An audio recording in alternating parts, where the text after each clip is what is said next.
বৌমা, উঠে গেছো তুমি? এই নাও তোমার ব্ল্যাক টি। মা, আপনি কষ্ট করে কেন চা বানাতে গেলেন বলুন তো? তুমি তো সারাদিন খাটাখাটি করো, তোমার জন্য কি এইটুকু করতে পারি না? শোনো, তুমি চাটা খেয়ে ফ্রেশ হয়ে আসো, ঠিক আছে? আমি তোমার জন্য ব্রেকফাস্টটা বানিয়ে রাখছি। তাড়াতাড়ি এসো কিন্তু, দেরি করো না। ঠিক আছে মা, আমি এক্ষুনি আসছি। মা, আপনি এত গরমে একাই রান্নাঘরে রান্না করছেন, আমাকে তো একটু ডাকতে পারতেন, আমি আপনার হাতে হাতে করে দিতাম। আরে বৌমা, তুমি রান্নাঘরে কেন এসেছো? যাও যাও, ঘরে যাও, রান্না হলে আমি তোমাকে ডেকে নেব। এত গরমে তোমাকে রান্নাঘরে আসতে হবে না, যাও। মা, আমি তো বসেই আছি, আপনি গিয়ে রেস্ট করুন, আমি রান্নাটা করে ফেলছি। কেন গো, এতদিন তুমি ছিলে না, এতদিনকে আমি রান্না বাড়ি করে খাওয়াইনি? আমি যতদিন আছি আমিই তোমাকে রান্না করে খাওয়াবো। যাও, তুমি ঘরে যাও। কিন্তু মা, আরে যাও তো, যাও ঘরে গিয়ে রেস্ট নাও।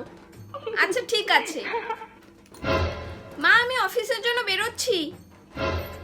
আসি বললে হয় নাকি? টিফিনটা কে নেবে শুনি? ঠিক মতো খাওয়া দাওয়া না করলে শরীর কি আর চলবে? তখন কাজে যাবে কি করে শুনি? নাও ধরো, টিফিনটা ধরো। সবকিছু আমাকে মনে করে দিতে হয়। টিফিন বক্সের কথা তো আমি ভুলেই গেছিলাম। আপনি না থাকলে যে আমার কি হতো কে জানে। ঠিক আছে যাও, সাবধানে যেও।